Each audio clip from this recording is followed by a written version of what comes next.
नमस्कार विद्यार्थी मित्रांनो, तुमचं सर्वांचं मी सतीश बडांगे आपल्या युट्यूब चॅनलला हार्दिक स्वागत करतो। आज खूप महत्त्वाचं आपण एक लेक्चर घेणार आहोत, जे येणाऱ्या तलाठी त्याचबरोबर कंबाईन सी, कंबाईन बी ज्या एमपीसीचे एक्झाम्स होतात त्यामध्ये जे 20 क्वेश्चन आपल्याला गणित बुद्धिमत्ताचे विचारले जातात त्याचे आपण आज एक ॲनालिसिस करणार आहोत। तर ते ॲनालिसिसचा जो फायदा आहे तो येणाऱ्या आपल्याला एमपीसीच्या, तलाठीच्या आणि इतर परीक्षांसाठी खूप जास्त होणार आहेत। मग आपण बघणारे काही 20 क्वेश्चन नेमके कसे आहेत, ते कशा प्रकारे टॅकल करायचे आहेत। आता आपण गणित शिकताना बऱ्याच कन्सेप्ट पण बघतो, परंतु त्या सर्व कन्सेप्ट आपण पेपरच्या वेळेस आपल्याला आठवत नाही किंवा ते आपण वापरू शकत नाही।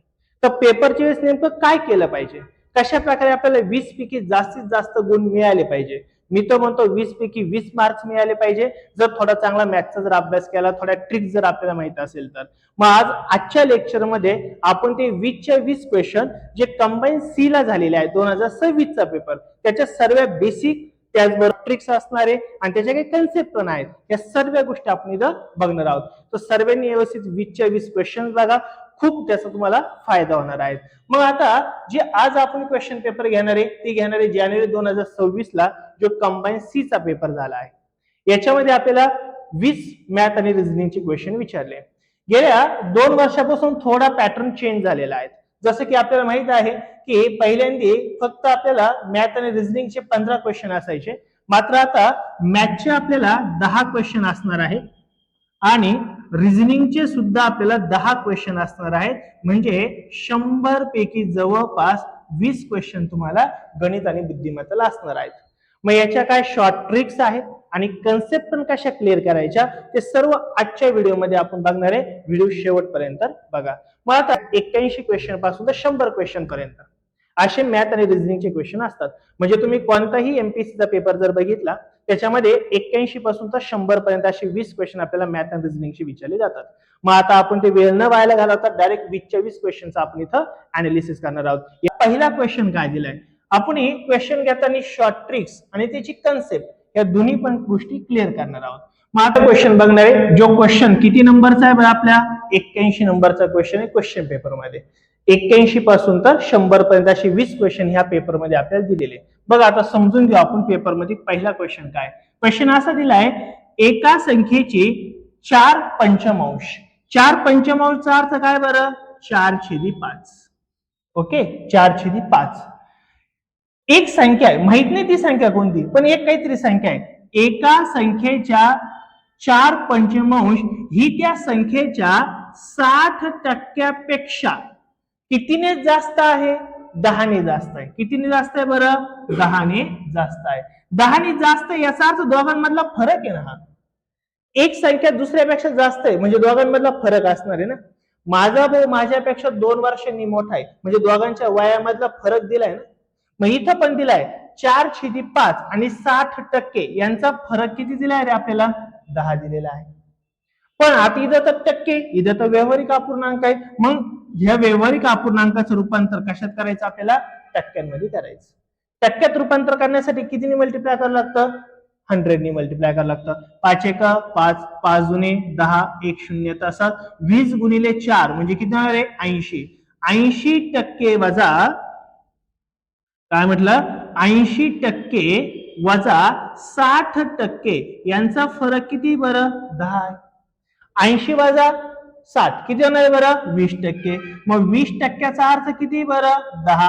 आणि जी संख्या आपल्याला माहिती नाही का ती नेहमी 100%च असते ना। मग 20% म्हणजे 10, तर 100% म्हणजे किती, तर 100% म्हणजे किती। तर मला सांगा इथं जर आपण बघितलं काय बरं, ह्या 20 चे इथं 100 झाले का, कारण की याला बहुतेक 5 ने मल्टिप्लाय झाला असेल। मग एका बाजूने 5 ने मल्टिप्लाय केलं तर दुसऱ्या बाजूने 5 ने मल्टिप्लाय करा। 10 गुणिले 5 किती जाणार आहे, 50। म्हणजे तुमचं उत्तर किती असणार बरं, ऑप्शन नंबर 3। आलं लक्षात। म्हणजे 4 पंचमांशच्या 60% यांचा फरक जर 10चा असेल तर ती संख्या कोणती, तर ती संख्या आहे आपली 50। लक्षात आलं काय बोललो, हा आहे पहिला क्वेश्चन। सिंपल क्वेश्चन, काही नाहीये, फक्त यासाठी तुम्हाला काय माहित पाहिजे बरं, शेकडेवारीची बेसिक गोष्ट जी ऑलरेडी आपण शेकडेवारीच्या टॉपिक मध्ये बघितलंय। आलं लक्षात। व्हिडिओ शेवटपर्यंत बघा, सर्व तुमची इथं काय शंका असेल त्या सुद्धा इथं क्लिअर होणार आहे। आता क्वेश्चन नंबर बघायचा आपल्याला कोणता बरं, 82, सेकंड क्वेश्चन 82 वाला। व्यवस्थित बघा. पहिले 3 क्वेश्चन थोडे हार्ड वाटतात मुलांना, पहिले 3 क्वेश्चन ह्या पेपर मधले, परंतु नंतरचे क्वेश्चन खूप सिंपल आहे. आणि जसं मी तुम्हाला सुरुवातीलाच बोललो, काय 20 क्वेश्चन पैकी ज्याचे 17-18 क्वेश्चन बरोबर आले तो खूप पुढे निघून जातो. 17-18 2-3 क्वेश्चन असे असतात का जे कोणालाही सॉल्व्ह होत नाही किंवा सॉल्व्हही होतील पण ते सॉल्व्ह करण्याच्या भानगडीत पण पडायचं नसतं. एक 16-17 क्वेश्चन मोर दॅन सफिशियंट. काही काही मुलं असे का 20 पैकी 12-13 क्वेश्चन सॉल्व्ह करतात, बरोबर येतात, तरी त्यांना पोस्ट मिळते. त्याच्यामुळं हे क्वेश्चन जे आहे ना 20च्या पूर्ण मागे लागायचं नाही आपल्याला. पण मी काय सांगतोय, जर थोडा प्रयत्न करता 20 पैकी 20 सुद्धा मार्क्स मला कन्फर्म मिळणार आहे. फक्त त्यासाठी तुम्हाला थोडी प्रॅक्टिस वगैरे करावं लागेल. मग आता आपण सेकंड नंबरचा क्वेश्चन बघणार आहे. बघा आता सेकंड नंबरचा क्वेश्चन काय, मिश्र धातू. मिश्र धातूचा अर्थ काय बरं, दोन धातू मिक्स आहे. मिश्र धातू ए आणि काय दिलाय बरं, बी, हे दोन धातू दिले, जे कशाचं मिक्सचर आहे बरं, तांबे आणि जस्त या दोघांचं मिक्सचर आहे. म्हणजे हा एक गोळा आहे आणि हा एक गोळा आहे, दोन वेगवेगळे भांडे किंवा दोन वेगवेगळे गोळे. कशापासून बनले ते, तांबे आणि कशापासून बनले बरं, जस्तापासून बनले. ज्यांचं अनुक्रमे प्रमाण किती बरं, 4:3 आणि 9:5 आहे. म्हणजे पहिलं जे भांड आहे का, पहिलं भांड ए, हे कशापासून बनलंय बरं, तांबे आणि जस्त, ज्याच्यामध्ये प्रमाण किती बरं, 4:3 आहे. दुसरं जे भांड बनलंय त्याच्यामध्ये तांबा आणि जस्तचं प्रमाण किती बरं, 9:5 आहे. हे दोन्ही मिश्रण समान प्रमाणात मिसळले. हे दोन्ही मिश्रण काय केले, आता आपण एकत्रित करून टाकले आणि एक तिसरा धातू बनवला, सी मिश्र धातू बनवला. तिसरं एक काहीतरी आपण भांड बनवलं. तर प्रश्न असा आहे, तर त्या सी मिश्र धातू मधील तांबे व जस्त याचे प्रमाण किती होईल. कळालं का क्वेश्चन काय, क्वेश्चन असा आहे, एक भांड आहे ए, दुसरं भांड आहे बी. पहिल्या भांड्यामध्ये तांबा आणि काय बरं, जस्तचं मिक्सचर आहे. ते किती मिक्सचर आहे बरं, 4:3 आहे. दुसरं जे भांड आहे त्याच्यात सुद्धा जस्त आणि तांबाचे, त्याच्यात ते प्रमाण किती बरं, 9:5 आहे. आता प्रश्न असा आहे, हे दोन्ही पण जे धातू आहे का एकत्रित आणायचे, दोन्ही पण भांडे एकत्रित आणायचे, त्यांचं पाणी करायचं, मिक्सचर करून टाकायचं आणि एकच भांड बनवायचं, एकच धातू बनवायचं. तर तो जो नवीन धातू असेल तो सी असणार आहे. आता मग त्या सी मध्ये या तांब्याचं आणि जस्तचं प्रमाण किती आहे ते आपल्याला विचारलंय. क्वेश्चन कळाला काय, क्वेश्चन कळणं इम्पॉर्टंट आहे. आता अशा प्रकारचा जर क्वेश्चन आला, नेहमीच याच्या काही शॉर्ट ट्रिक्स किंवा काही लेंदी प्रोसेस आहे, पण एक प्रोसेस सर्व कामं पडते, एक स्टेप आहे, ती कोणती बघा. आता बघा आपल्याकडं काय कसलं कसलं बरं, तांबे, कोणते धातू आहे, तांबे. दुसरं काय बरं, जस्त. हे दोन आहे ना आपल्याकडे धातू. ज्याच्यामध्ये पहिलं जे आहे का भांड ते ए, ज्याच्यामध्ये प्रमाण किती बरं, 4:3 आहे. याचा अर्थ 4 प्रमाण कोणाचं आहे, तांब्याचं, 3 प्रमाण कोणाचं आहे बरं, जस्तचं आहे. बरोबर ना. पण हे टोटल भांड किती असणार आहे बरं, 7 असणार आहे. मग मला सांगा टोटल 7 पैकी पहिलं तांबा किती बरं, 4 पहिल्या भांड्यात, आणि दुसऱ्या भांड्यामध्ये सुद्धा एकूण 7 धातू आहे, त्यापैकी जस्त किती बरं, 3 आहे. 7 म्हणजे दोघांची बेरीज, एकूण भांड म्हणजे 7. 7 पैकी तांबा किती आहे, 4. दुसऱ्या याच्यात एकूण धातू किती आहे, 7, त्यापैकी जस्त किती बरं, 3. ओके. आता याच्यात आपल्याला ऍड करायचंय, मिक्सचर करायचंय ना, ते ऍड करायचंय. तर दुसरं भांड, दुसरं बी वालं भांड, जे टोटल किती भाग आहे बरं, 9 आणि 5 किती होणार आहे, 14. या 14 भागापैकी तांब किती बरं, 9 भाग आहे. मिक्सचर करायचं नाही. प्लस तांब्यामध्ये तांब, जस्तामध्ये जस्त. परत ह्या 14 भागांपैकी जस्त किती बरं, 5 भाग आहे. बरोबर का नाही. आता हे काय करायचं आपल्याला, मिक्सचर करायचंय, आणि हे मिक्सचर पासूनच आपल्याला काय मिळणार, यांचं गुणोत्तर मिळणार आहे, रेशो मिळणार आहे, यांचं कॅल्क्युलेशन करायचंय. मग आता बघा छेदस्थानी जर अंक सेम असते तर कॅल्क्युलेशन करायला सोपं जातं. मग इथं 14 आहे, इथं जर 2 निघूनलं तर 14 होईल ना. याला 2 निघूनलं तर यालाही 2 निघुणा, याला 2 निघूनलं तर यालाही 2 निघुणा. बघा आता 7 दुने 14 आणि इथं पण 14. छेदस्थान सारखं असले आपण एकदाच लिहितो, लहानपणी आपण हे शिकलेलो आहे. बरोबर का नाही. नंतर काय करायचंय, 2 गुणिले 4 किती होणार आहे, 8. 8 अधिक 9 किती होणार आहे, 8 दुने 16 ने 17 गुणोत्तरात. बघा आता पुन्हा 7 दुने 14, इथं पण 14, 14 14 मी तसंच लिहून टाकलं. आता वरती 2 गुणिले 3 किती जाणार आहे? 6. 6 प्लस 5 किती जाणार आहे? 11. आता गुणोत्तराचा अर्थ असतो भागाकार. गुणोत्तराचा अर्थ असतो काय? भागाकार. मी इथं 14 14 सारखे निघून जाईल. राहिलं काय आपल्याकडं? 17 11 आहे का? 17 11 ऑप्शन? 17 11 second option. आपलं उत्तर आहे सेकंड. ही सॉल्व्ह करण्याची पद्धत आहे. आपण पेपरला गेलो डायरेक्ट सॉल्व्ह करू शकतो. असे क्वेश्चन खूप असतात. याला बरेच काही लेंथी प्रोसेस आहे, पण ही जी तुम्हाला स्टेप सांगितली ना, ही कसंही एक्झाम्पल येऊ द्या सॉल्व्ह होते ह्या पद्धतीने. साधी सिंपल तुम्हाला एक मी पद्धत सांगितली. आता आपण क्वेश्चन नंबर बघणार आहोत तिसरा, म्हणजेच काय? 83 नंबरचा. बघा हा क्वेश्चन कसला आलाय बरं तुम्हाला? आता कसला आलेला आहे? चक्रवाढ व्याज आणि सरळ व्याज एक टॉपिक आहे. सरळ टॉपिकचे क्वेश्चन अनालिसिस करताना आपण तेच करणार आहे का कोणते कोणते क्वेश्चन विचारतात. जसं याच्या आधीचा क्वेश्चन कोणता विचारला होता? गुणोत्तर प्रमाण. हा क्वेश्चन कसला विचारलाय आता आपल्याला? चक्रवाढ व्याज, सरळ व्याज. पण या दोघांपैकी आपल्याला क्वेश्चन विचारला का? सरळ व्याजाचा विचारलेला आहे. कोणता विचारलाय बरं? सरळ व्याज. सरळ व्याज अजून सोपं असतं. पण आता क्वेश्चन काय बघा कसा टॅकल करायचा आहे. काय? सरळ व्याजाने 5,000 रुपयांची रक्कम 3 वर्षात किती होती बरं? 5,600. किती होती? 5,600. याचा अर्थ किती रक्कम व्याजाची झाली बरं? 600. किती झाली? 600.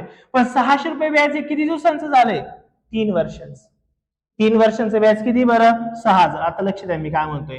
3 वर्षांचं व्याज किती बरं? हे 600 रुपये. याचा अर्थ हा झाला एका वर्षाचं व्याज किती असणार आहे रे? 200 रुपये. कारण की सरळ व्याज हे कसं असतं? मुद्दलावर व्याज असतं, व्याजावर व्याज नसतं. हे बेसिक कन्सेप्ट आपल्याला थोडी माहितच पाहिजे. आता त्यांनी प्रश्न असा विचारलाय आपल्याला, काय? जर आता हे 200 रुपये वाढले पर वर्षाला, हे काहीतरी व्याजाचा दर असेल ना, 2%, 5%, 10% तरी व्याजाचा दर असेल. यांचं म्हणणं आता काय? जर व्याजदरात जो काही व्याजदर होता का त्याच्यात 3% व्याजाचा दर आपण वाढवला, तर त्याच मूळ रकमेचे 3 वर्षातले एकूण मुद्दल किती? एकूण अमाऊंट किती? म्हणजे आता काय करायचं बघा आपल्याला. 3 वर्षाचं व्याज दिले किती बरं? 600. एका वर्षाचं किती व्याज येणार आहे बरं? 200 रुपये व्याज येणार आहे. बरोबर का नाही? मग याचा अर्थ बघा आता हे 200 रुपये व्याज आहे. मग मला सांगा इथं सर्वात पहिला आपल्याला काय काढावं लागेल बरं? व्याजाचा दर काढावा लागेल. काय काढावं लागेल? व्याजाचा दर काढायचा आहे. मग व्याजाचा दर कसा काढायचा आहे बघा. 200 रुपये वाढले, किती रुपयाला वाढले बरं हे? 5,000 रुपयाला. मग बघा 5,000 रुपयांना जर 200 रुपये जर वाढले असतील तर टक्के काढायचे ना, तर गुणिले काय करतो रे आपण? 100. व्याजाचा दर नेहमी टक्क्यात असतो ना, तो गुणिले काय करायचे आपल्याला? 100. मग आता भाग जाईल का इथं? बघा 100, 2 शून्य गेले, 2 शून्य गेले, हा 1 शून्य गेला, हा 1 शून्य गेला, 4 5 1 5, 5 चोक किती होणार आहे? 20. याचा अर्थ व्याजाचा दर किती टक्के आहे? टक्के म्हणजे 100. किती टक्के? 4%. पण यांचं म्हणणं काय? त्या 4% आता किती वाढवायचे? 3% वाढवायचे. मग 4% जर आपण 3% जर वाढवले तर किती नवीन व्याजाचा दर होणार आहे बरं तयार आता? 7%. 7% होईल ना. तर त्यांचं म्हणणं असं आहे का नवीन दरानुसार 3 वर्षानंतर किती मुद्दल होईल? किती मुद्दल होईल? मग आता बघा काय करायचं आपल्याला. एक सरळ व्याजाचा फॉर्म्युला आहे. सरळ व्याज इज इक्वल टू काय असतो बरं? PRT upon 100. याला पण एक शॉर्टकट आहे पण तो लगेच कळणार नाही. हा फॉर्म्युला सरांना माहिती आहे म्हणून या फॉर्म्युला मी तुम्हाला सांगतोय. मग आता बघा मुद्दल किती बरं आपली? 5. पी फॉर काय? प्रिन्सिपल मुद्दल किती बरं? 5,000 रुपये. व्याजाचा दर किती घ्यायचा आता नवीन आपल्याला? 7% गुणिले किती वर्षांचं व्याज काढायचं आपल्याला? 3 वर्षाचं व्याज काढायचंय. भागिले किती होणार आहे बाई? 100. याच्यावरून आपल्याला काय मिळणार आहे? ती रक्कम किती ती आपल्याला मिळणार आहे. आता ती रक्कम किती असेल बघा. 2 शून्य गेले, 2 शून्य गेले. बरोबर का? काय राहिलं आपल्याकडे इथं? 50 गुणिले 7 त्रिक किती बरं इथं? 21 इज इक्वल टू शून्याला मी उत्तरात डायरेक्ट शून्य घेऊन टाकला. 5 1 5, 5 दुने किती बरं? 10. म्हणजे व्याज किती झालं बरं? 1050. मुद्दल किती होती बरं आपली? 500. 500 मध्ये 1050 जर ऍड केलं काय होईल बरं? 6050. आहे का 6050 आपला ऑप्शन? चौथा ऑप्शन. कळाला क्वेश्चन काय? आपल्याला हा कशा विचारलाय? सरळ व्याजावर विचारलेला आहे. सरळ व्याजाचा फक्त फॉर्म्युला माहित पाहिजे, PRT अपॉन 100. याच्यावर आपल्याला क्वेश्चन विचारलाय. हे सर्व तुम्हाला कधी कळेल? थोडं आपल्याला बेसिक क्लिअर असलं पाहिजे. पण हे आपण अनालिसिस का घेतोय? तर आपल्याला कशावर अभ्यास करायचा आहे, कोणते टॉपिक क्लिअर करायचे हे बघण्यासाठी आपण हे घेतोय. पुढचा आहे क्वेश्चन नंबर आता 84. हाही क्वेश्चन भरपूर वेळेस विचारला जातो. हा प्रकार भरपूर वेळेस विचारला गेलेला आतापर्यंत. सॉरी, 84 नंबरचा क्वेश्चन. हा जो प्रकार आहे हा बऱ्याच वेळेस विचारला गेलेला आहे. IMP प्रकार आहे, बऱ्याच परीक्षांमध्ये नेहमी हा असलेला प्रकार आहे. क्वेश्चन काय बघा, समजून घ्या. 10 स्त्रिया एक काम 7 दिवसात करतात. काय म्हटलंय? 10 स्त्रिया एक काम 7 दिवसात करतात. तर तेच काम 10 मुले तेच काम 14 दिवसात पूर्ण करताय. किती दिवसात करताय? 14 दिवसात. मग प्रश्न आपल्याला विचारलाय 5 स्त्रिया आणि 10 मुले तेच काम किती दिवसात करतील असं विचारलंय. बघा क्वेश्चन काय, पुन्हा एकदा सांगतो. 10 स्त्रिया एक काम 7 दिवसात करतात, तेच काम 10 मुले 14 दिवसात करतात. तर प्रश्न आपल्याला विचारलाय 5 स्त्रिया आणि 10 मुले तेच काम एकत्रितपणे किती दिवसात करतील असा प्रश्न विचारलाय. थोडा ट्रिकी असतो, कसा थोडा फॉर्मॅट येतो आता आपण बघूयात. आता बघा काय काय दिलंय. 10 स्त्रिया आहे, ते काम किती दिवसात करताय बरं? 7 दिवसात. इथपर्यंत कळालं? हे आपल्याला दिलेलंच आहे. हे ऍक्च्युली बघताच एक्झाम्पल सॉल्व्ह होतं, पण तुम्हाला सांगतो कसं होईल एक एक स्टेप. कारण की डायरेक्ट आता मी सांगेल तुम्हाला डायरेक्ट उत्तर याचं आलं काय, ते 7 दिवस आहे. बघताही कळतं, ते काही प्रॉब्लेम नाही, पण ते बेसिक थोडं आपल्याला कळायला पाहिजे. 10 स्त्रिया 7 दिवसात, 10 मुले तेच काम किती दिवसात करताय बरं? 14 दिवसात. किती दिवसात करतात ते? 14. एक गोष्टी तर क्लिअर होती आपल्याला, काय बरं? स्त्रिया 10 असेल, पुरुष मुलं जर 10 असेल, पण स्त्रिया किती दिवसात करताय? 7 दिवसात. मुलांना किती दिवस लागताय? 14. याचा अर्थ मुलांची काम करण्याची इफिशियन्सी कमी आहे, क्षमता कमी आहे. काम करण्याची क्षमता कोणाची जास्त आहे बरं? स्त्रीची. ती पण डायरेक्ट डबलनी. म्हणजे 10 मुलांना 14 दिवस लागतात, तर 10 स्त्रियांना 7 दिवस. म्हणजे याचा अर्थ या मुलांपेक्षा स्त्रियांची काम करण्याची क्षमता ही डबल आहे. जास्त काम करतोय तर कमी दिवस लागेल ना. जनताला ना काय. बर, आता प्रश्न आपल्याला पुढचा विचारला तो इम्पॉर्टंट आहे. काय प्रश्न विचारलाय? तर 5 स्त्रिया आणि 10 मुले तेच काम किती दिवसात करतील असा क्वेश्चन आपल्याला विचारलाय. आता बघा मी काय म्हणतोय. आता मला सांगा बरं तुम्ही की जर जे काम 10 स्त्रिया करतात तेच काम करायला किती वेळ लागतोय बरं मुलांना? संख्या 10 ची किती दिवस लागतात? 14. एक गोष्ट क्लिअर होईल का इथं तुम्हाला? मग मला सांगा 10 मुलांना 14 दिवस लागतात, पण स्त्रियांना तेच काम करायला किती दिवस लागतंय? 7 दिवस. मग एक गोष्ट होईल का इथं? हे 10 मुलांच्या ऐवजी आपण 5 स्त्रिया घेऊ शकतो का इथं?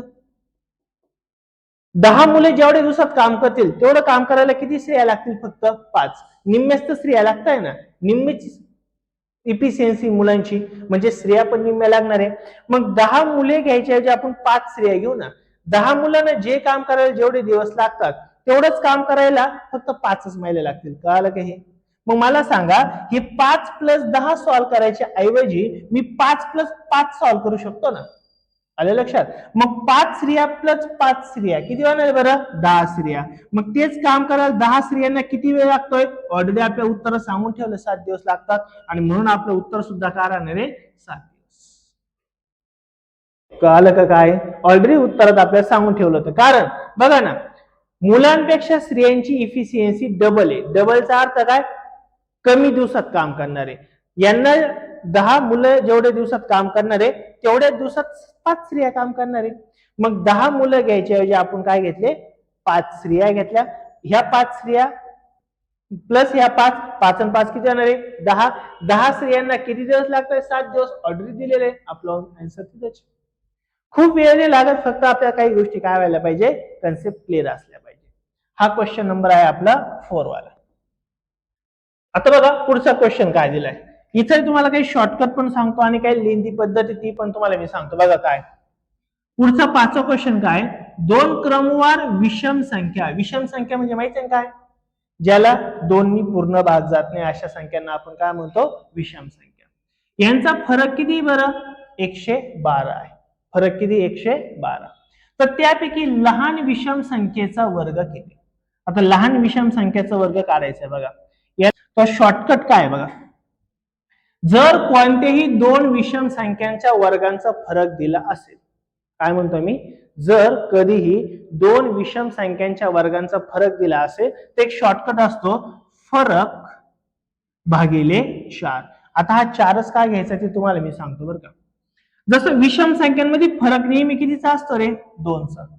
पण हा वर्ग आहे ना, मग ह्या 2चा वर्ग किती होतो, 4. म्हणून जो काही फरक दिलाय का त्याला भागिले किती करायचे, 4. इज इक्वल टू मिळते आपल्याला काय बरं, मधली संख्या. मधली संख्या. तर मधली संख्या म्हणजे काय ते तुम्हाला मी सांगतो. मधली संख्या म्हणजे अशी संख्या बघा, 1 आणि 3च्या मध्ये कोण आहे रे, 2. 3 आणि 5च्या मध्ये कोण आहे रे, 4. 5 आणि 7च्या मध्ये कोण आहे रे, 6. म्हणजे ही मधली संख्या मिळते. आणि जर आपल्याला एकदम मधली संख्या जर मिळाली तर पहिली पण संख्या काढता येते आणि दुसरी पण काढता येईल ना. मग आता आपण मधली संख्या काढू. मग बघा फरक दिला, किती दिलाय फरक आपल्याला, 112. भागिले किती करायचे आपल्याला, 4. म्हणजे आपल्याला मिळणारी मधली संख्या. मग काय भाग जाईल बरं, 4 1 4. पुन्हा 4 दुने किती जाणार बरं, 8. 8 म्हणजे किती उरले रे, 3. वरतून काय घेतला, 2चा. पुन्हा 4 8 किती जाणार बरं, 32. 28 ही काय मधली संख्या आहे. मग याच्या आधीची विषम कोणती आहे, 27. याच्या नंतरची विषम कोणती आहे, 29. मग आता काढली होती. एक काय काय आपली पहिली 27 आणि दुसरी काय बरं, 29. मग आता छोट्या संख्येचा वर्ग विचारलाय ना आपल्याला, मग 7चा वर्ग किती असतो, 49. 9 आहे का स्थानी आहे, तेच तुमचं उत्तर. हा आहे शॉर्टकट. कळलं का, एवढा उद्योग करायची गरज नाहीये काहीच. आलं लक्षात, हे शॉर्टकट आहे. पण आता हे शॉर्टकट कधी कळतात तुम्हाला, कन्सेप्ट क्लिअर असल्यावर, तोपर्यंत मात्र कळणार नाहीये. हे लक्षात आहे. नेक्स्ट पुढे आहे, हा एक वेगळा क्वेश्चन आहे बघा. 6वा क्वेश्चन आहे, म्हणजेच क्वेश्चन पेपर मधला आहे 86 नंबरचा क्वेश्चन. हा थोडा काय आपल्याला कॅल्क्युलेशन बेसवर क्वेश्चन. 0.11चा वर्ग वजा 0.01चा वर्ग भागिले 1.2 इज इक्वल टू किती असं आपल्याला विचारलंय. आता हे पण एक्झाम्पल दोन प्रकारे सॉल्व्ह होईल, दोन प्रकारे, एक फॉर्म्युला यूज करू आणि एक डायरेक्ट. एक काम करू, आता आपण दोन्ही पद्धतीने सॉल्व्ह करू. पहिलं करू आपण काय बरं, डायरेक्ट. डायरेक्ट म्हणजे काय बघा, 0.11चा वर्ग. आता आपल्याला माहिती आहे 11चा वर्ग किती असतो बरं, 121 असतो. पण पॉइंट नंतर जेवढ्या संख्या असतात का त्याच्या दुप्पट संख्या वर्गामध्ये येतात.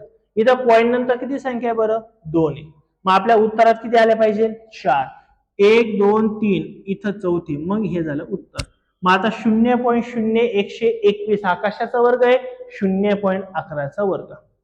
याच्यातून आपल्याला काय मायनस करायचंय बरं, 0.01चा वर्ग. 1चा वर्ग किती असतो रे, नेहमी 1चा असतो ना. पण पॉइंट नंतर इथं किती संख्या आहे, 2. म्हणजे आपल्या उत्तरात किती पाहिजे बरं, 4. मग 1 2 3 4 म्हणजे पॉइंट इथं ठेवायचं. 0.01चा वर्ग काय, 0.001 आहे. यांची काय करायची, वजाबाकी. 1 मधून 1 गेला 0, इथं 2 ला 2, 1 ला 1, 1 ला 1, 0 ला 0, पॉइंट ला पॉइंट, 0 ला 0. हा 0 काय लिहायची गरज नसते. म्हणजे यांची वजाबाकी किती आली बरं, 0.012 भागिले काय करायचं रे आपल्याला, 1.2 भागिले काय करायचं, 1.2. आणि व्यावहारिक अपूर्णांकाचे आपल्याला बेसिक तर थोडे नियम तर माहितीच पाहिजे ना. आपल्याला बेसिक नियम आपण शिकलोय. डायरेक्ट भागाकार करताना 12 12 ना, 12 1 12 आणि 12 1 12, डायरेक्ट उत्तर 1 येऊन जाईल तुमचं. पण छेदात पॉइंट नंतर किती संख्या आहे, 1. अंशात पॉइंट नंतर संख्या किती बरं, 3. म्हणजे अंशात किती जास्त आहे बरं, 2. आणि अंशात जेवढ्या संख्या पॉइंट नंतर जास्त असतील तेवढे आपल्या उत्तरावर पॉइंट आले पाहिजे. किती जास्त आहे बरं, 2 पॉइंट नंतर संख्या जास्त आहे. मग इथं पण 2 आले पाहिजे. इथं एक 0 द्यावं लागेल, म्हणजे उत्तर काय येईल, 0.0. म्हणजे आपला ऑप्शन नंबर असणार आहे 1. ही झाली डायरेक्ट मेथड. कळाली का डायरेक्ट. पण म्हणजे याचा आपलं आन्सर काय आलं बरं, पहिलं आलं. पण याची एक इनडायरेक्ट मेथड सुद्धा आहे. म्हणजे काय, एक फॉर्म्युला आहे बघा. आपल्याला एक फॉर्म्युला माहित असेल की ए स्क्वेअर मायनस बी स्क्वेअर असा एक फॉर्म्युला असतो. जेव्हा पहिल्या संख्येचा वर्ग आहे वजा दुसऱ्या संख्येचा वर्ग आहे, त्यावेळेस काय होतं, पहिल्या संख्येचा फरक प्लस इंटू दुसऱ्या संख्येचा काय असतो, बेरीज, असं घ्यावं लागतं. मग काय आहे बघा, पहिली दोघांची काय करायची, वजाबाकी घ्या, नंतर दोघांची काय घ्या, बेरीज घेऊन टाका. मग मला सांगा आता बघा, इथं आपण तोंडी पण करू शकतो. 0.11 मधून 0.1 गेला तर काय राहील रे, 0.10. 11 मधून 1 गेला 10 राहील ना, इंटू मध्ये नसतं म्हणजे मल्टिप्लिकेशन साईन आहे ना. आता दोघांची काय करायची बरं, बेरीज. काय बेरीज होईल बरं, 0.11 अधिक 0.01 म्हणजे किती आहे बरं, 0.12. दोघांची बेरीज काय 0.12. बाकी छेदस्थानचा 1.2 तसंच घेतला आपण. या दोघांचा आता करायचा आहे गुणाकार. 10 गुणिले 12 किती होणार आहे बरं, 120. टोटल गुणाकारात पॉईंट नंतर किती संख्या आहे, 1 2 3 4. मग इथं पण 4 आला पाहिजे, 1 2 3 4 म्हणजे इथं 0 भागिले किती होणार आहे, 1 पॉईंट.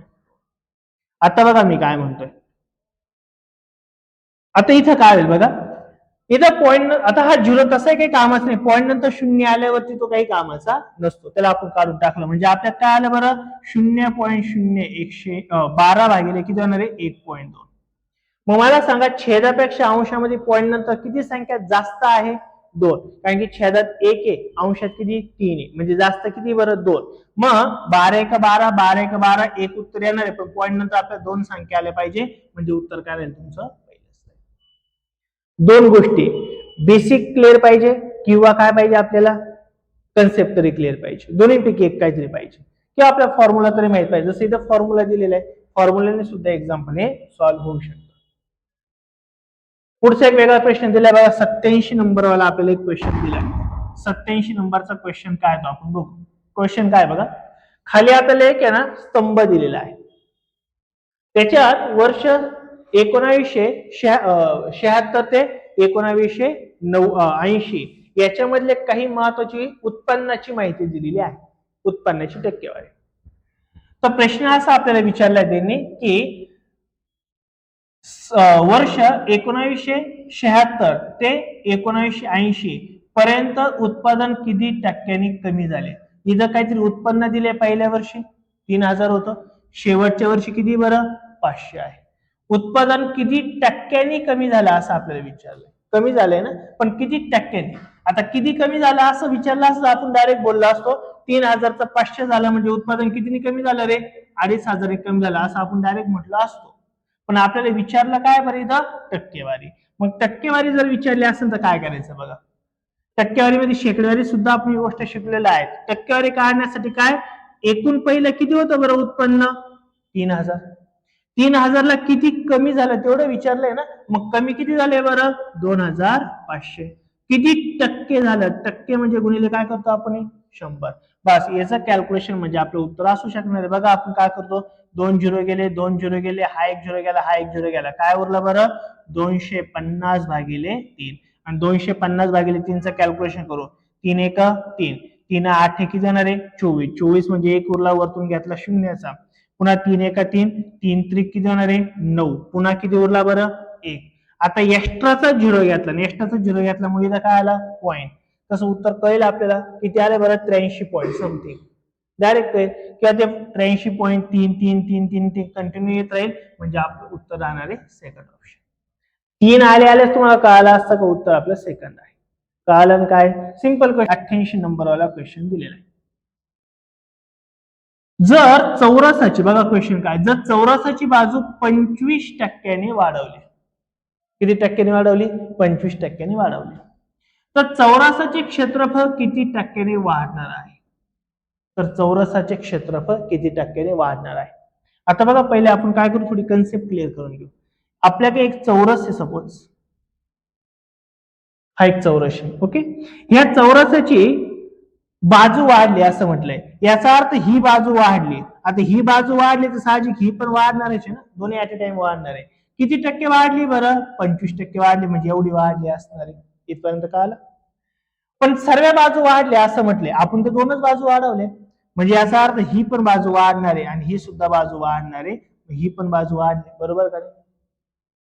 प्रश्न असा आहे, जर चौरसाच्या 25% बाजू जर वाढल्या तर एवढी बाजू वाढेल, एवढी बाजू वाढेल. म्हणजे हे 25% वाढेल, ही 25% वाढेल. 25 अधिक 25 किती होणार आहे? 50% वाढेल. बरोबर ना? मग मुलं काय करतील लगेच इथं 50%ला टिक करून टाकतील. पण उत्तर चुकलं. का चुकलं? कारण हा चौरस झालेलाच नाही तुमचावाला. चौरस होण्यासाठी तुम्हाला बघा हा चौरस झाला. आता झाला का चौरस? चौरस म्हणजे तुमचा एवढा भाग राहिला ना, अजून एवढा भाग आपण घेतलाच नाहीये. आणि हा भाग किती असतो? 6.25 असतो. आता हे झालं कन्सेप्ट. लेक्चर चालू लेक्चर मध्ये तुमच्या कन्सेप्ट मी क्लिअर करीन, काही प्रॉब्लेम येणार नाहीये. पण आता आपल्याला एक्झाम्पल मध्ये डायरेक्ट सॉल्व्ह करायचंय, तर डायरेक्ट सॉल्व्ह कसं होईल बघा. आणि आपण शेकडेवारी शिकलो पण आहे ऑलरेडी. काय शिकलोय बघा. मूळ किंमत 100 कितीने वाढली? 25 ने. म्हणजे किती होणार आहे? 125. ही झाली एक बाजू. एक बाजू वाढल्यामुळे दुसरी बाजू आपोआप वाढली. आता आपल्याला तिसरी वाढवायची, तिसरी वाढल्या चौथी पण वाढणार आहे. म्हणजे आपल्याला ती सुद्धा 25% वाढवायची. मग 100ला किती वाढणार आहे बरं? 125. मग आता याचं कॅल्क्युलेशन आपल्याला करायचं आहे. आता इथं भाग नका देऊ लगेच. भाग दिल्याने तुम्हाला थोडा प्रॉब्लेम येईल, कॅल्क्युलेशन होणार नाही. काय होईल बघा. तुम्ही काय करू शकता? 25 गुणिले 25 डायरेक्ट लिहून घ्या. 25 गुणिले 25 म्हणजे 125 गुणिले 125 म्हणजे काय रे? 125 चा वर्ग. तो वर्ग कसा काढायचा? एकक स्थानी 5 असेल तर डायरेक्ट काय लिहून टाकायचं आपल्याला? 25. उरला कोण आता तुमचा आला? 12. 12 आणि त्याच्या पुढची संख्या कोणती रीत? 13. यांचा करायचा गुणाकार. 13 दुने 26. 13 का 13, 14 ने 15. म्हणजे किती झाले बरं? 156. 100 काय झाली? 56. बघ आता इथं काय प्रॉब्लेम आहे? 156 झाले डिवाइड बाय. आता डिवाइड बाय करायचं. किती शून्य बरी आता डिवाइड बाय केला. मला एक सांगा, इथं तुम्हाला आन्सर तुम्हाला काय आलं बसलं? 100ला कितीनी वाढ झाली? बरं आपण एक काम करू, आपल्याला 100ला कितीनी वाढ झाली ना, हा 100 जर मी उडावला इथं, ओके, म्हणजे मी 2 शून्य उडवल्या, माझा पॉईंट इथं येईल. आता 2 झिरो गेला, पॉईंट डाव्या बाजू सरकतो, आपण शिकलोय. आता राहिलं कोणते माझे आले? 100. मग मला सांगा 100ला कितीची वाढ झाली? 100 मध्ये 156.25 झाली. म्हणजे कितीची वाढ झाली बरं? 56.25. आणि 56.25 ऑप्शन तुमचा इथे आहे. आता पुढचा क्वेश्चन काय बघा, 89 वाला क्वेश्चन, 9वा क्वेश्चन. हा एक सिंपल क्वेश्चन आहे. फक्त आपल्याला हा क्वेश्चन कशावर डिपेंड आहे? आता कोणता टॉपिक हा? वेग, वेळ, अंतर आणि आगगाडी. याच्यावर आपला क्वेश्चन नेहमी असतो याच्यावरती. मग आता क्वेश्चन काय आपण तो समजून घेऊ. मुंबई आणि गोवा ह्या स्थानकातील अंतर 540 किलोमीटर आहे. बघा मुंबई आणि काय बरं? गोवा. हे आहे मुंबई, हे आहे गोवा. यांच्यातलं अंतर किती बरं? 540 किलोमीटर आहे. 2 रेल्वे गाड्या सकाळी 7:30 वाजता एकाच वेळी या दोन्ही स्थानकावरून परस्पर विरुद्ध दिशेने निघाल्या. बघा मुंबईहून एक गाडी निघाली, जी किती वाजता निघाली बरं? 7:30 वाजता निघाली. आणि दुसरी गाडी पण गोव्यावरून निघालेली आहे, ती सुद्धा किती वाजता निघाली रे? 7:30 वाजता निघाली आणि परस्पर दिशेने निघाली असं म्हटलेलं आहे. पुढं त्यांचे वेग अनुक्रमे 60 किलोमीटर प्रति तास आणि 75 किलोमीटर प्रति तास आहे. म्हणजे याचा अर्थ हा झाला, जी मुंबईहून पहिली गाडी निघाली की तिचा वेग किती बरं? 60 किलोमीटर पर आवर. आणि जी गोव्याहून निघाली का तिचा वेग किती बरं? 75 किलोमीटर पर आवर आहे. तर प्रश्न असा विचारला आता आपल्याला, तिसरी माहिती दिलेली. प्रश्न काय? तर त्या गाड्या एकमेकांना किती वाजता भेटतील? तर त्या गाड्या एकमेकांना किती वाजता भेटतील? आता किती वाजता भेटतील हे काढण्याच्या आधी आपल्याला काढावं लागतं, त्या गाड्या एकमेकांना किती वेळेनंतर भेटतील. गाड्या निघाल्या 7:30ला, 7:30 नंतर किती वाजता भेटणार ते आपल्याला काढायचंय. पण ह्या गाड्या एकमेकांना जेव्हा भेटतील तेव्हा नेमका किती वेळ झाला असेल तो आपल्याला काढायचा. मग आता यासाठी एक फॉर्म्युला आहे, वेळ काढायचा आहे. वेळेचा एक फॉर्म्युला आहे, वेळ इज इक्वल टू काय असतो माहिती आहे तुम्हाला? अंतर भागिले वेग. अंतर भागिले वेग. मग मला सांगा इथं अंतर किती दिले बरं आपल्याला? 540 किलोमीटर भागिले इथं तो वेग 2 दिले. आता एक गोष्ट नेहमी लक्षात ठेवायची, एकच वेग दिला असता आपण डायरेक्ट वेग लिहिला असता. जर 2 वेग दिले तर कधी वेगांची बेरीज करावी लागते आणि कधी कधी वेगांची वजाबाकी करावी लागते. कधी वजाबाकी कधी बेरीज. बघा जर गाड्या परस्पर दिशेने असेल तर वेगांची नेहमी काय करायची? बेरीज. गाड्या जर दोन्ही पण एकाच डायरेक्शननी जात असेल तर तेव्हा वेगांची काय करायची? वजाबाकी. वजाबाकी कधी? सोबत जात असतील तर.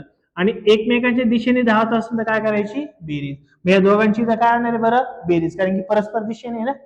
60 अधिक 75 6 दुणे 12 13 135. मग आपल्याला काय मिळणार आहे वेळ. वेळ हा कशात मिळणार आहे आपल्याला तासांमध्येच मिळणार आहे, कारण की 5/10 किंवा 8/5 ने आपण गुणलेलं नाही. ते पुढे गेलं कन्सेप्ट कळलंच तुम्हाला काय. पण सिंपल क्वेश्चन आहे. इथं आपल्याला काय करायचं आहे भाग. आता डायरेक्ट भाग देणे 135 ने पण भाग जाऊ शकतो, पण एवढा आपल्याला टायमिंग आठवणार नाही आपल्याला माहिती आहे. त्यापेक्षा आपण काय करू मग 5 ने भाग जातोय ना. एकच आणि 0 आणि एकच आणि 5 5 ने भाग जाईल. 5 दुणे 10 3 उरले वरतून घेतला 5चा पुन्हा 5 7 किती आहे 35. पुन्हा इथं 5 1 5 4 ला जात नाही 0 तासात 4 5 8 किती येणार आहे बरं. अजून कशाने भाग झाले बरं 9 ने भाग जाऊ शकतो बघा. 9 त्रिक किती होणार आहे बरं 27. पुन्हा 9 1 9 1 उरला वरतून घेतला 8चा 9 दुणे किती येणार आहे 18. पुन्हा 3 ने भाग जाईल 3 1 3 3 चौक किती येणार आहे 12. याचा अर्थ आपल्याला किती वेळ आला बरं 4 तासांनंतर त्या गाड्या एकमेकांना भेटतील. किती तासांनंतर 4. मग आता प्रश्न काय विचारलाय बरं आपल्याला, तर त्या गाड्या एकमेकांना किती वाजता भेटतील. गाड्या निघाल्या किती वाजता आहे बरं 7:30 ला. 7:30 मध्ये जर 4 ऍड केले 8:30 9:30 10:30 11:30 म्हणजे आपलं उत्तर काय राहील 11:30 वाजता गाड्या एकमेकांना भेटतील. कळालं का. हा कशावर आहे वेग वेळ अंतर रेल्वे त्याच्यावरती हा टॉपिक आहे. नेक्स्ट 10वा क्वेश्चन काय बघा. हा पण हे सगळे गणिताचे पहिले 10 क्वेश्चन विचारले गेलेले आहेत. काय क्वेश्चन आहे बघा इथं. एक दुकानदार एका कपाटाच्या छापीव किमतीवर 20% सूट देतो. आता हे टक्केवारीचे जे एक्झाम्पल असतात हे कसे सॉल्व्ह करायचे असतात. मूळ किंमत नेहमी मानायची असते 100. मूळ किंमत 100. शेकडे टॉपिक मध्ये तुमचं क्लिअर होईल. मूळ किंमत काय म्हणायची 100. आता एक दुकानदार छापीव किमतीवर किती टक्के सूट देतोय बरं 25%. याचा अर्थ हा झाला 100 ची वस्तू तो किती रुपयांना विकत असणार आहे मग 75 ला. 20% 25% सूट दिली ना. तरीही त्याला किती टक्के नफा होऊ राहिला 15%. 15% नफा होतोय म्हणजे 100 ची वस्तू 115 ला विकली म्हणजे 115 होत असेल ना म्हणजे 15% नफा. कपाटाची छापीव किंमत 23,000 रुपये आहे. तर कपाटाची खरेदी किंमत किती. खरेदी किंमत म्हणजे साहजिक त्यांनी कमी किमतीला वस्तू घेतली असणार आहे. जी कमी किंमत आहे का 25%ची ती काढायची आणि विकली ना तिने छापीव किमतीला विकली म्हणजे किती रे 125 115 म्हणजे किती रे 23,000 रुपये. तर प्रश्न असा विचारला त्या वस्तूची खरेदी किंमत म्हणजे काय असते त्या सूटची किंमत. मग इथे ह्या वेळेस काय करायचं असतं यांचा तिरकस गुणाकार. मग तिरकस गुणाकार केल्यावर काय होईल बघा. तिरकस गुणाकार x गुणिले 115 x गुणिले 115 इज इक्वल टू काय होणार आहे बरं 75 गुणिले 23,000. हे नेहमी असे तिरकस गुणाकाराने एक्झाम्पल सॉल्व्ह करावे लागतात. भरपूर प्रकारचे आपण नंतर बघणारच आहेत. आपल्याला किंमत काढायची 100. मग आपल्याला कोण नकोय बरं इथं 115 नकोय. मग 115 इकडे गुणिले इकडे आल्यावर काय होणार आहे भागिले होऊन जाईल ना 115. मग तिथं बघा 23 ने डायरेक्ट भाग जाऊ शकतो किंवा 5 ने द्या काही हरकत नाही. आपण सपोज काय केलं 5 ने याला भाग दिला. 5 ने भाग दिला 15 पाचशे 75. 5 ने भाग गेला इथे किती येणार आहे 23. 23 एक 23 23 एक 23 3 शून्य तशीच ठेवले आपण. मग 15 गुणिले 1000 म्हणजे किती येणार आहे 15,000 म्हणजे त्या कपाटाची किंमत किती असणार आहे 15,000. हे शॉर्टकट हे टायमिंगवर आपल्या पेपरमध्ये आठवले पाहिजे का. ते प्रॅक्टिसचा भाग आहे ते प्रॅक्टिसने होईल. पण क्वेश्चन कसे ते आता आपण फक्त इथं बघतोय. बुद्धिमत्तेचे 10 क्वेश्चन असतात आपल्याला ते व्यवस्थित आता आपण बघूयात काय. मग 10 आणि हे 10 क्वेश्चन म्हणजे तुम्हाला आउट ऑफ मार्क्स आहे.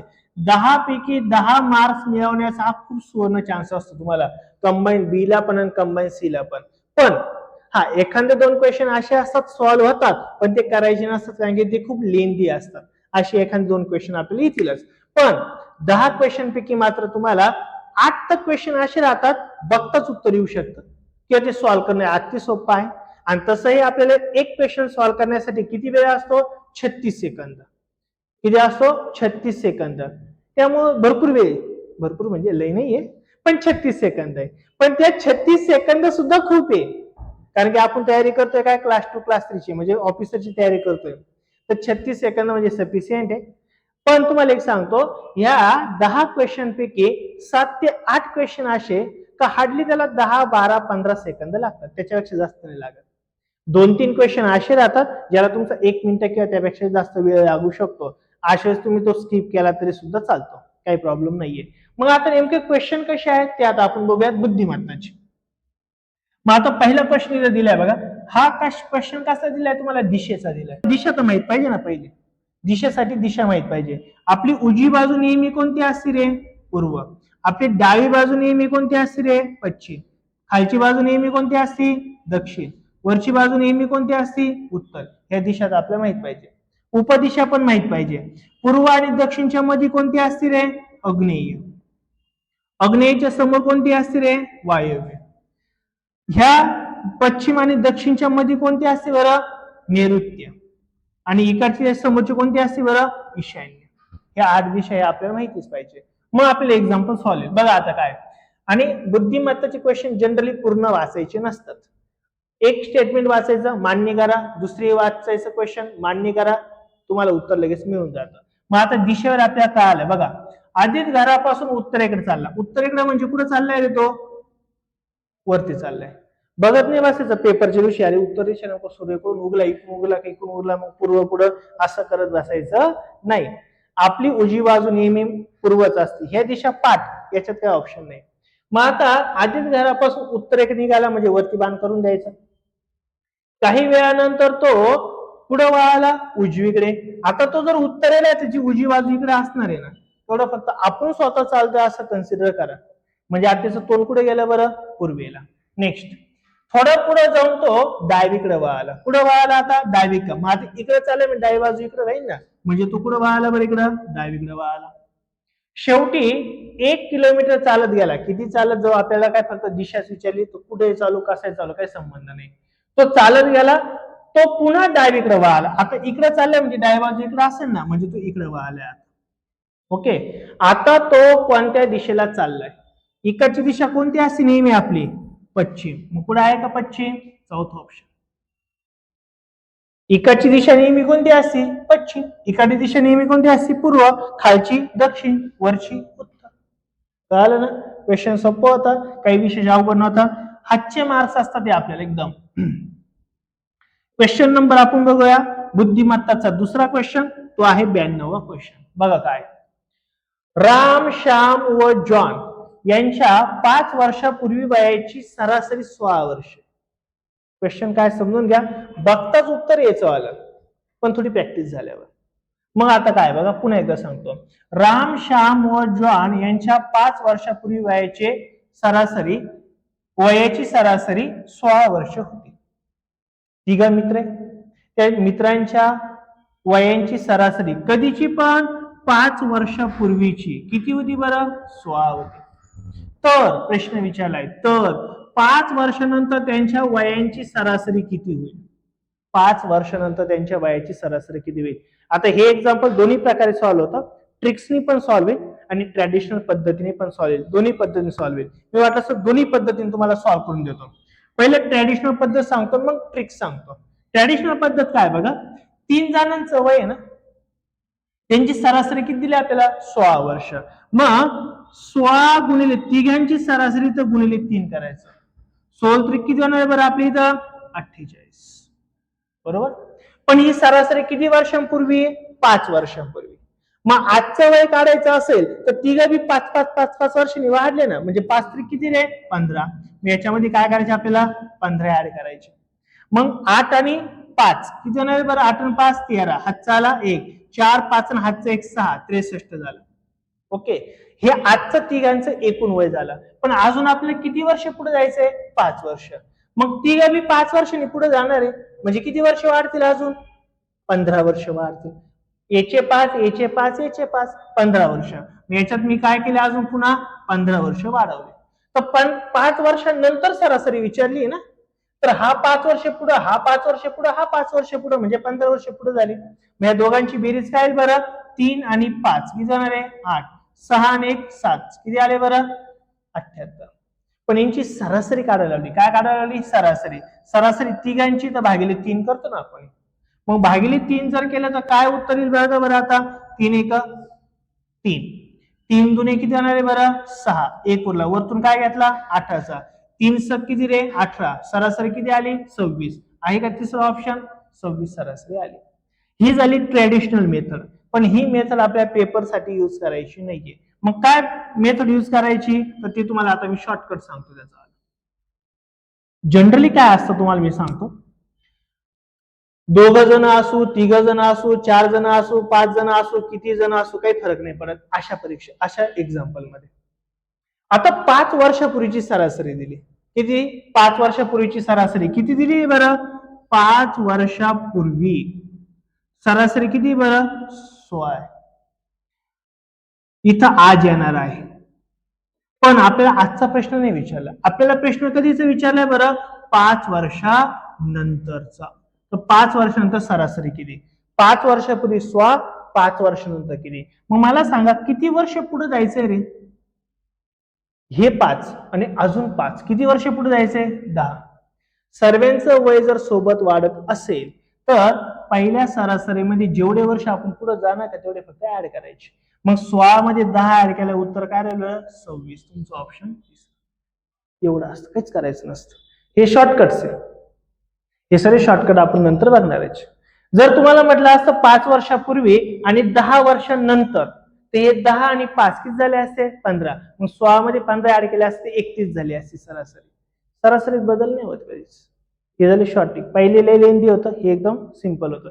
अशाच आपल्या सगळ्या गोष्टी बघायच्या आहेत, तर तुम्हाला थोडं बरं वाटेल आणि मला तुमच्याकडून थोडं बरं वाटेल.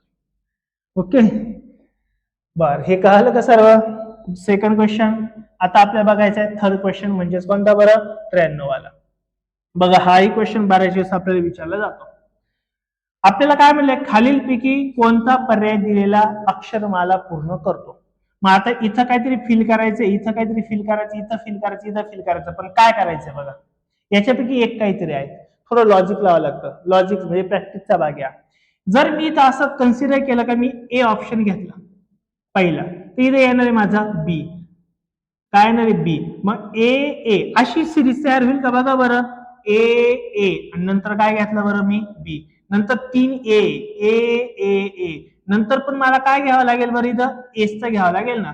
पुढं पण ए ची. अरे हे काहीतरी चुकतंय, काहीतरी चुकतंय. सिरीज काहीतरी नियम नाही बसू राहिला. इथं 2 ए आले, बी आले नसते, एच सुरू झाले. आता थांबा, नसते, काहीतरी चुकतंय, हे होणार नाहीये. असं तुम्हाला काय करावं लागतं? ऑप्शन मध्ये टाकावं लागतं, चेक करावं लागतं. मग इथं पण तुम्ही जर बघितलं, सेकंड ऑप्शन घेतलं, इथं बी टाकला मी, इथं बी टाकला, इथं ए टाकला, इथं ए टाकला, काही नियम लागतोय का? 2 ए 1 बी, 3 ए 1 बी लागतोय बरं का? काहीतरी होतंय. 2 ए झाल्यावरती बी, 3 ए झाल्यावर बी, मग 4 ए झाल्यावरती बी पाहिजे होता ना आपला, पण तिथं कोण आलंय? ए. म्हणजे हेही तुमचं नसणार आहे. संपला विषय. आता काय करायचं तुम्हाला? तिसरा ऑप्शन घ्या. इथं ए ए नंतर सपोज घेतला मी बी, सेकंड पण बी चे, इथं पण बीच घेतला, इथं पण बी घेतला, इथं पण बी घेतला, होतं का बघा बरं मॅनेज?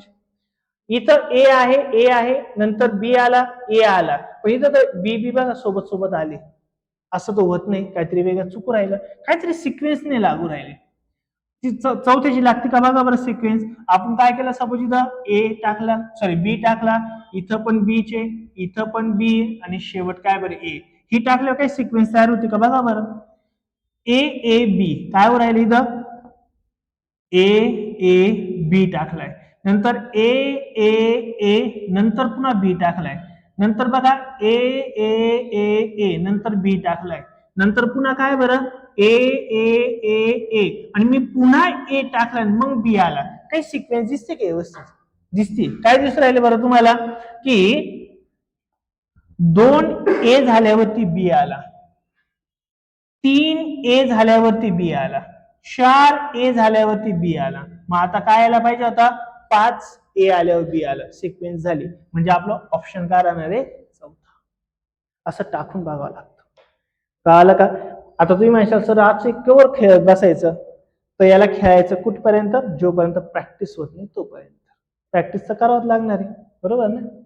तलाठी किंवा एमपीएससीची परीक्षा डायरेक्ट तर पास होणार नाहीये, थोडी तर प्रॅक्टिस करावंच लागेल. पुढचा क्वेश्चन पुन्हा मस्त आहे बघा, मालिकेवर क्वेश्चन आलाय. मालिकेवर नेहमी क्वेश्चन आपल्याला विचारला जातो. बघा मालिकेवर काय क्वेश्चन आहे. खालीलपैकी मालिका पूर्ण करा असं म्हटलेलं आहे. इथं बघा किती दिले, 4.5.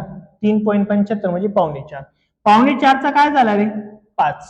म्हणजे कितीने वाढला हा, 1.25. सव्वाने वाढला ना.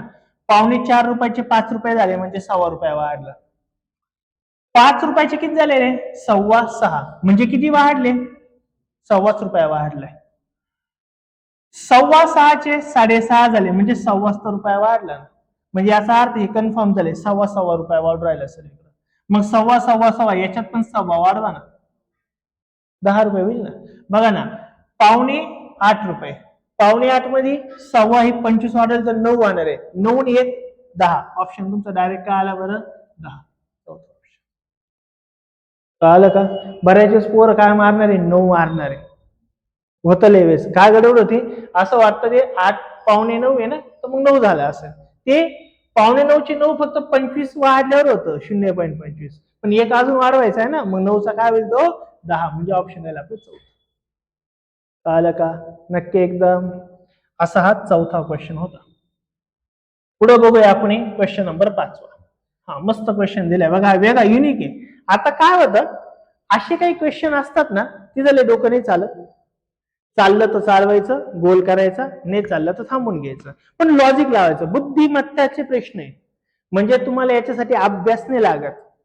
कधी कधी थोडीफार बुद्धी लागते असेल तर, बाकी काही लागत नाही. अभ्यास नाही लागत त्याला, फक्त बुद्धी लागते थोडी. मग आता क्वेश्चन काय ते आपण समजून घेऊ. लय लॉजिक तर नाहीये, थोडं बुद्धी थोडं लॉजिक असं वापरून बघायचं. काय क्वेश्चन बघा, वाचू काय. विद्यार्थी जुनी माहिती गोळा करतो. एक विद्यार्थी तो जुनी माहिती गोळा करून राहिला. नव्या माहितीशी तुलना करतोय. तो काय करतोय, नव्या माहितीसोबत तुलना करतोय. चुका शोधतो आणि नवीन निष्कर्ष सुचवतो. म्हणजे चुका काढतोय आणि ते सुधरवतो पण. हा कोणता मानसिक प्रक्रिया प्रकार आहे. हा एक हा क्वेश्चन कसला माहिती तुम्हाला, जे बीएड डीएड करतात का मुलं, त्यात एक मानसशास्त्र म्हणून टॉपिक आहे.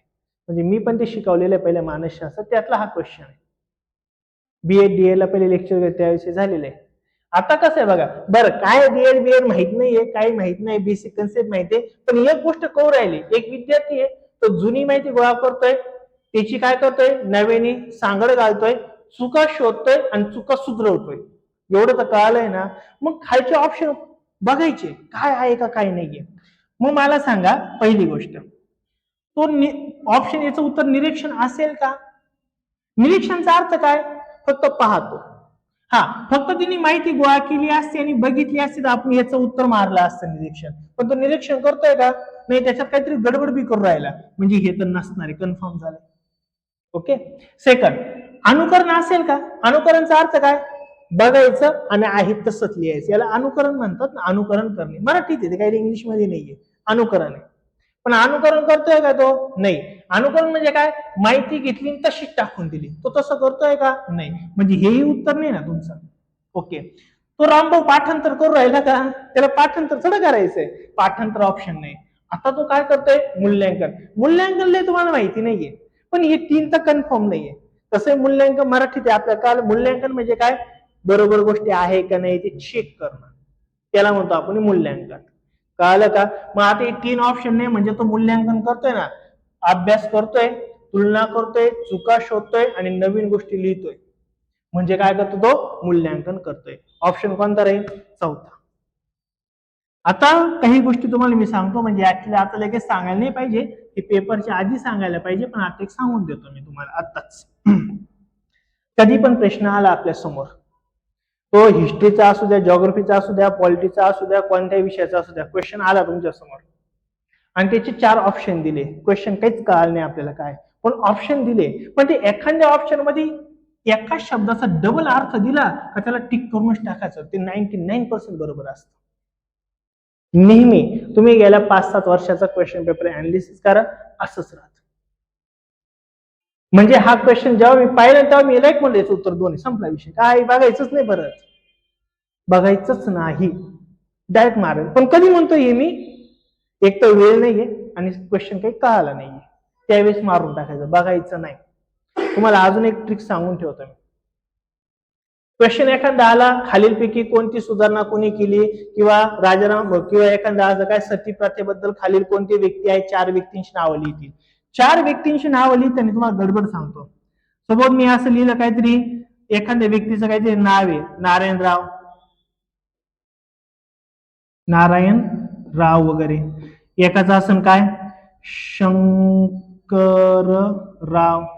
त्यानंतर दुसरा ऑप्शन शंकरराव, तिसरा ऑप्शन आहे देशमुख, आणि चौथा ऑप्शन असेल रामभाऊ गणेश देशमुख. असा क्वेश्चन आलाय. प्रश्न काय, काहीच कळालं नाही, त्याचं उत्तरही मला माहिती नाहीये. पण याच्यामध्ये एकाचं नाव पूर्ण दिलंय, डायरेक्ट टिक करायचं, आणि असं येतेच 1-2 प्रश्न 100% येत. कळालं मी काय म्हटलं? ऑप्शन मध्ये ज्याचं पूर्ण नाव दिसतं का त्याचं उत्तर कन्फर्म राहतं. मग अशा वेळेस काय होतं, त्याचं नाव आडनाव, त्याचं नाव आडनाव, त्याचं नाव आडनाव. पण एक ऑप्शन असा असतो, त्याचं नाव त्याच्या बापाचं पण नाव म्हणजे वडिलांचं पण नाव आणि आडनाव बी. ठोकायचं 100%. 5-6 प्रश्न तुमचे असेच सॉल्व्ह होतात. 5-7 प्रश्न तुमचे आजच क्लिअर झाले. कन्फर्म असंच होतं. अजून सांगतो, असं पण लय वेळेस झालेलं आहे बरं का. 4 ऑप्शन आहे, काहीतरी प्रश्न विचारलाय, माहित नाही काहीतरी विचारलाय, खाली ऑप्शन आहे. ऑप्शन पहिला आहे आंबेडकर. 100% त्याचं उत्तर ते नाहीये. हा, पण कधी कधी जर असाला ना डॉक्टर बाबासाहेब आंबेडकर, 100% देऊन टाकायचं, बदलत नाही. पण हे कधी सांगतोय तुम्हाला, उत्तर माहित नसताना सांगतोय, तेव्हा कांड करायचा, तोपर्यंत नाही करायचं. ज्याचं नाव पूर्ण ते कन्फर्म उत्तर. किंवा कधी कधी एकाचे 2-2, 3-3 अर्थ दिले ते कन्फर्म, कारण की त्यांना पटवून द्यायचंय याचा अर्थच हा आहे, वेगळा नाही भाऊ. ते ऍक्च्युली ते आपल्याला क्लू देऊन ठेवी दे आपल्याला आधीच, ते मारायचंच असतं उत्तर, कन्फर्म मारायचं असतं. इव्हन तुम्हाला अजून मी सांगतो, हिंट बऱ्याच होत्या इथं, पण इथं म्हणण्यापेक्षा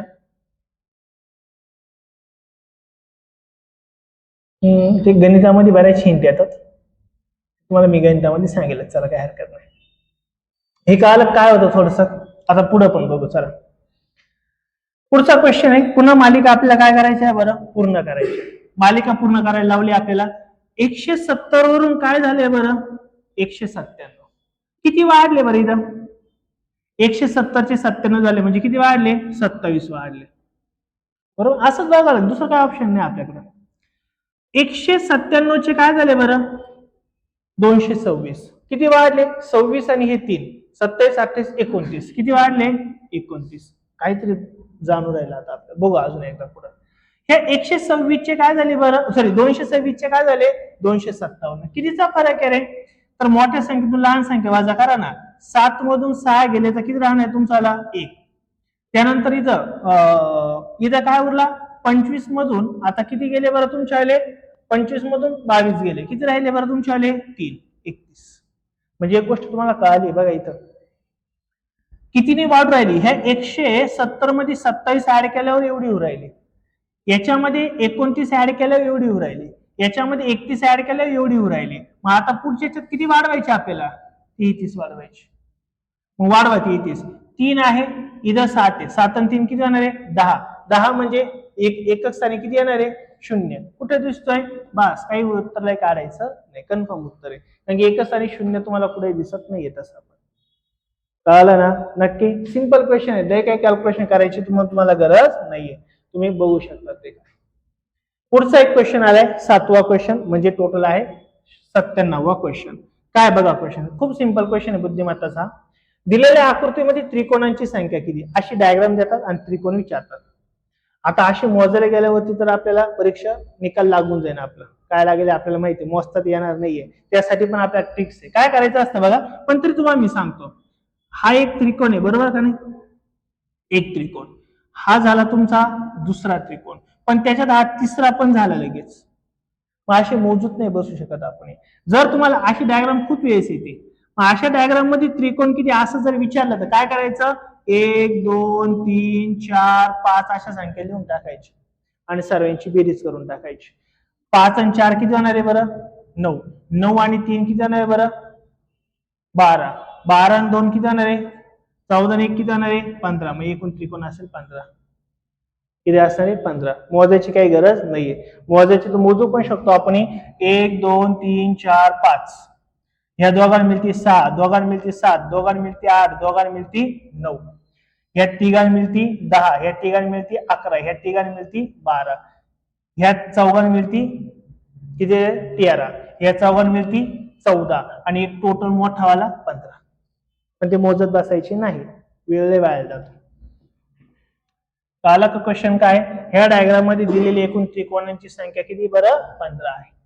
पुढचा एक आठवा क्वेश्चन आहे, म्हणजे टोटल 98वा क्वेश्चन आहे. बघा काय सिंपल क्वेश्चन आहे, काय असं अवघड नाहीये. स्पंदन म्हणजे कोणतरी मुलगा असणार आहे, 120 पानांच्या एका पुस्तकाचा 3/6 भाग वाचला, तर त्याने त्या पुस्तकाची किती पाने वाचली नाहीत? आता पुस्तकाला पाने किती सांगितली बरं आपल्याला? 120 आहे. त्यापैकी किती भाग वाचलाय रे? 3/6. 3/6 म्हणजेच काय रे? 1/2. 1/2 म्हणजेच काय रे? अर्धा भाग ना. मग मला सांगा 120चा अर्धा भाग वाचलाय म्हणजे किती पानं वाचले तिने? 60. आणि किती बाकी असणार आहे बरं? 60. मग आपला ऑप्शन असेल 60. कळलं ना? ओके. म्हणजे हसले सिंपल होता, वेगळा अजून थोडा असता तरी चालला असतं. 9वा क्वेश्चन म्हणजे टोटल 99वा क्वेश्चन आहे. एका सांकेतिक भाषेत थँक्स हा शब्द असा काहीतरी दिलेला आहे, ते काय वाचता येत नाही. आणि पुढचा काहीतरीच दिलेला आहे, त्याचा अर्थ काय हे आपल्याला विचारलंय. मग असं जर एखादी सांकेतिक भाषा आली, ह्या शब्दापासून हा शब्द बनलाय, तर त्या शब्दापासून पर्यायातला कोणता शब्द बनणार हे आपल्याला विचारलंय. मग आता बघा इथं थोडं निरीक्षण करावं लागतं, थोडं निरीक्षण. या शब्दापासून हा शब्द कसा बनलाय? मग इथं बघू शकतो बघा, THA आणि इथं पण THA, म्हणजे पहिले 3 जे अल्फाबेट्स आहे का ते शेवट घेतलेले. पहिले 3 काय घेतले? शेवट. मग इथं पण तेच करायचं, पहिले 3 वाले शेवट घ्यायचे. म्हणजे शेवटून कोण पाहिजे? UTS. UTS UTS इथे UTS आहे, इथं पण UTS आहे. म्हणजे याच्यापैकी ऑप्शन आहे आपला. सॉरी, UTS इथं UTS इथं तर नाहीच, म्हणजे हे तुमचं उत्तर. शोधायची काही गरज नाही. तरी सुद्धा आपण पुढे जाऊ थोडं, काय होईल बघा. पुढे काय बघा? NKS.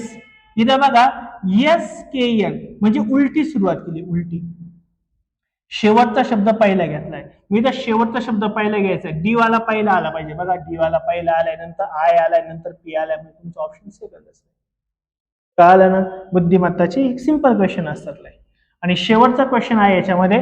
मग तुम्हाला मी मगाशी बोललो बघा, 20 क्वेश्चन गणित बुद्धिमत्ताचे, 2-4 क्वेश्चन थोडे लेंदी असतात, ते तुम्ही नाही सॉल्व्ह केले तरी सुद्धा चालतात. वेळ भेटत असेल तर कन्फर्म सॉल्व्ह करायचं, त्यात काही हे नाहीचे. तर बुद्धिमत्ताचे सुद्धा 10 क्वेश्चन पैकी 1 ते 2 क्वेश्चन थोडे लेंदी असतात, मोठे असतात, ते तुम्ही नाही सॉल्व्ह केले, म्हणजे वेळ नाही मिळाला तरी पण चालतो, काही प्रॉब्लेम नाही. पण वेळ मिळाला तर मात्र सगळे सॉल्व्ह करायचे. जसे की आतापर्यंत आपण 10 क्वेश्चन बघितले बुद्धिमत्ताचे, एकदम छोटे होते, सिंपल होते, 2-5-6 सेकंदातच एक्झाम्पल सॉल्व्ह करू शकत होतो आपण. पण इथं थोडा मोठा दिसतोय. वेळ असेल तर सॉल्व्ह करायचा, सिंपल असतात, काही नाही. मोठे क्वेश्चन जेवढे असतात तेवढे उलटे सिंपल असतात, फक्त वेळ त्याला वायाला जातो, एवढा आहे. मग आता वेळेचा प्रश्न आहे, वेळ असेल तर सोडवायचा, नसेल तर नाही सोडवायचा. पण आता आपल्याला भरपूर वेळ, आपण सॉल्व्ह करू, बरोबर ना? मग आता इथं काय काय दिलंय बघा. आणि बुद्धिमत्ता तुम्हाला पहिले पण सांगितलंय, एक वाक्य वाचायचं, मांडणी करायची, दुसरं वाचायचं, मांडणी करायची, पूर्ण प्रश्न वाचला मग मांडणी केली, खूप वेळ व्हायला जातोय. मग आता इथं काय काय बघा, राणी आणि सुरेश एक जोडपे असून त्यांना, बरं राणी आणि काय बरं? सुरेश. जोडपं म्हणजे नवरा बायको. नेहमी लक्षात ठेवा, नवरा बायको म्हणजे प्लस करायचं, जरी मायनस असलं तरी काय करायचं? प्लस. ध्यानात आलं? बहीण भाऊ असेल तर नेहमी इक्वल घ्यायचं, हे आपण नंतर टॉपिक मध्ये डिटेलमध्ये बघणार. नेहमी काय घ्यायचं? इक्वल. मुलगा असेल तर खाली बांध दाखवायचा, आई बाप असेल तर वरती बांध दाखवायचं. ही खुण आहे, म्हणजे लिहिण्याची गरज पडत नाही. खुणाने आपल्याला एक्झाम्पल लवकर सॉल्व्ह होतं.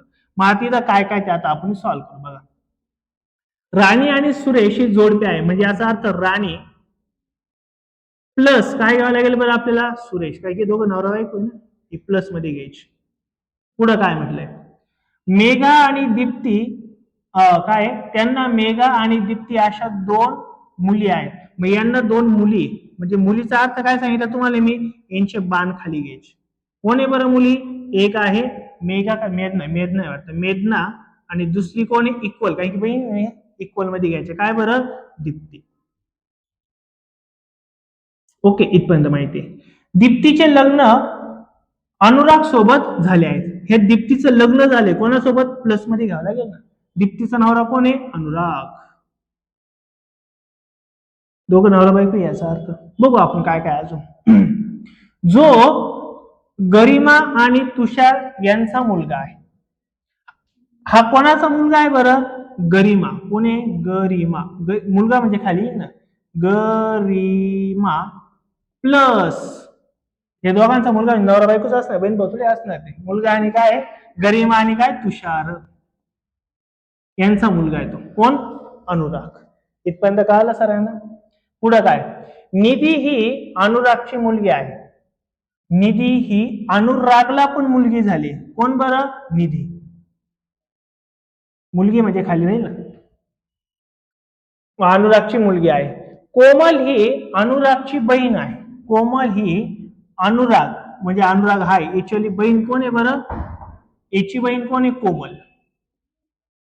बहीण म्हणजे इक्वल राहणार आहे, एक एक स्टेप मानतोय, इक्वल कोमल आहे. ओके. जिचे लग्न हर्षद सोबत झाले. हिचं लग्न कोणासोबत झाले? हर्षद सोबत. हर्षद सोबत लग्न, लग्न म्हणजे नवरा बायको प्लस मध्ये येणार आहे. हर्षद सोबत झाले, त्याला बरंच मोठं आहे. आणि त्यांना अमन आणि प्रेम अशी दोन मुले आहेत. प्रेमाची दोन मुले आहे. कोणते बरं? यांचे प्रेम सॉरी यांचं मुलं कोण आहे? अमन इज इक्वल टू, दोघं बहीण भाऊ भाऊ असले कोणते? बहीण भाऊ. आणि दुसरा कोण आहे बरं? प्रेम. अशी यांना मुलं आहेत, दोन मुलं आहेत.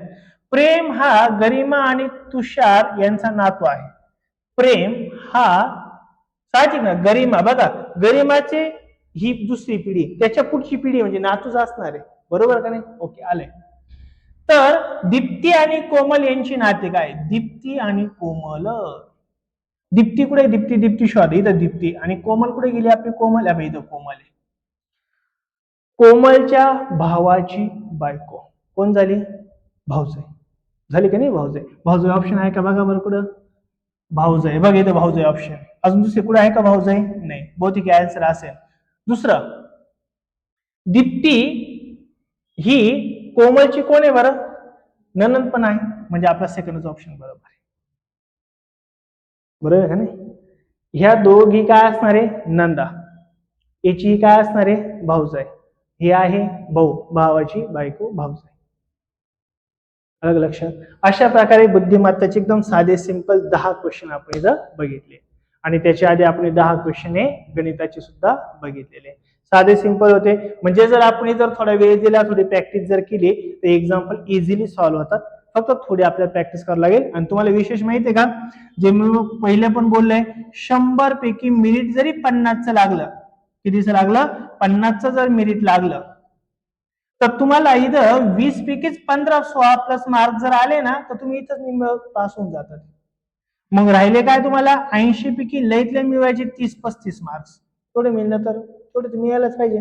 नसेल मिळत तर तिकडच कुठे जीव द्यायचा, एवढं तर मिळायलाच पाहिजे. खरंय का खोटंय? नसेल मिळत तर आपल्या जन्माला येऊनच फायदा होणार नाही काही. तेवढं तर व्हायला पाहिजे की मग.